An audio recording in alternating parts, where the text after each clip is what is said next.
আজকে আম্মু ইলিশ মাছ আর মাছের মাথার লেজ দিয়ে সোয়া রান্না করেছে। তো ভিডিওটা দেখতে থাকুন।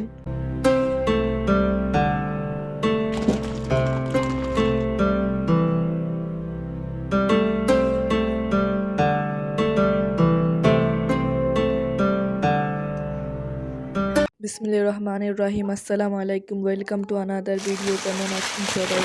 সকালে নাস্তার পরে আম্মু রান্না বান্নায় চলে গেল। আজকে আম্মু ইলিশ মাছ রান্না করবে, আর কোথা থেকে আমরা ইলিশ মাছ নিয়েছি সেটার ভিডিও আমরা ডিসক্রিপশানে দিয়ে রেখেছি। তো ওখানে মার্কেটে আপনি যদি মাছটা পিস করে দিতে বলেন তাহলে ওরা ফ্রিতে পিস করে দিবে। তো এখন আম্মু এগুলাকে ক্লিন করবে।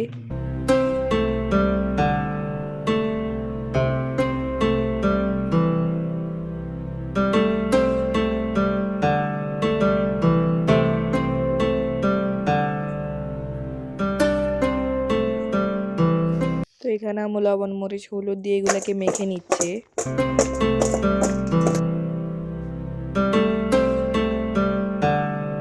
তো এখানে আমার একটা মাছের মাথা আর লেজ দিয়ে সোয়া রান্না করবে।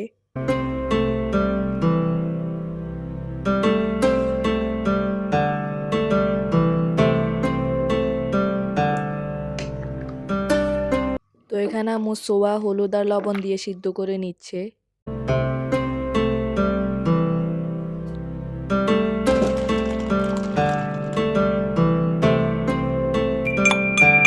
আর এইদিকে রসুন ছেঁচে নিচ্ছে। এখানে আম্মু পেঁয়াজ কাটতেছে।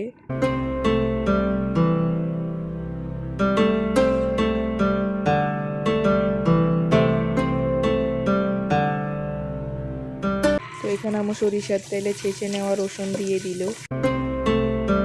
রসুন একটু ভেজে নেওয়ার পর পেঁয়াজ দিয়ে দিল, পরে কাঁচামরিচ দিয়ে দিল, আর এখন শুটকি দিচ্ছে।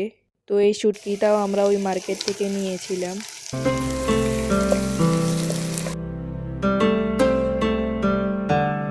তো এখানে লবণ অ্যাড করে দিচ্ছে।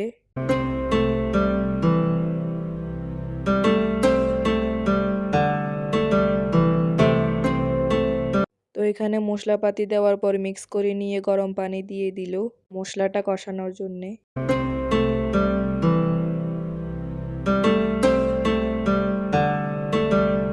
তো এখানে মাছের মাথা আর লেজ অ্যাড করে দিল।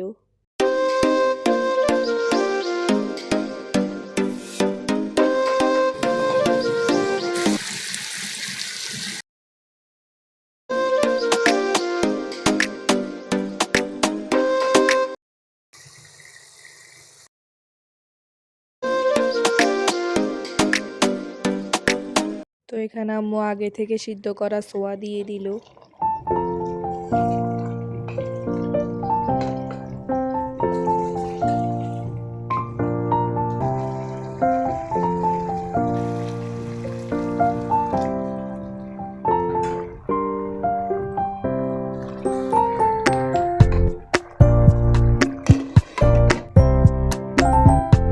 তো এখন হচ্ছে ইলিশ মাছ ভাজি করার পালা।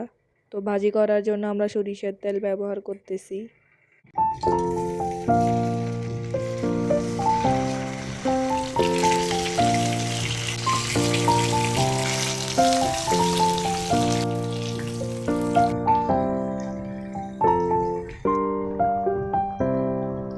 তো পরে আম্মু টমেটো আর কাঁচামরিচ অ্যাড করে দিয়েছিল। তো এখানে মাছের মশলা করার জন্য আম্মু পেঁয়াজ টমেটো কাঁচামরিচ কেটে নিয়েছিল।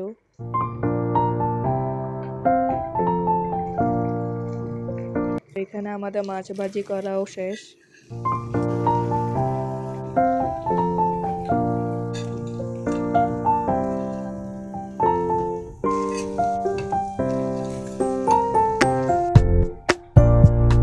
তো এখানে সোয়া রান্না করাও শেষ। আম্মু উপর দিয়ে ধনিয়া পাতা দিয়েছিল। তো এখানে আম্মু আগে থেকে কেটে রাখা পেঁয়াজ টমেটো কাঁচামরিচ তেলের মধ্যে হালকা মশলাপাতি লবণ দিয়ে ভেজে নেওয়ার পর মাছ দিয়ে দিল। আর এখানে জাস্ট একটা তরকারি কালার দেখেন, মানে কতটা সুন্দর আর ইয়াম্মি লাগতেছে।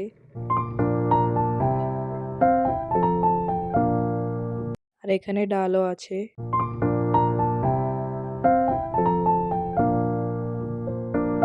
সোয়া আর ইলিশ মাছের কম্বিনেশন অনেক মজা করে খেয়েছিলাম। তো এখানে সন্ধ্যার নাস্তায় আমরা দুধ দিয়ে কর্নফ্লেক্স খাবো।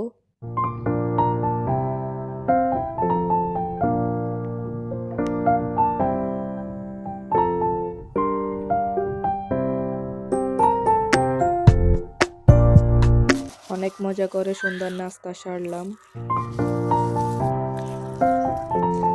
তো সবাই ভালো থাকবেন, সুস্থ থাকবেন, আমাদের জন্য দোয়া করবেন, আর যাওয়ার আগে ভিডিও ডেসক্রিপশন চেক করে নেবেন। আল্লাহ হাফেজ।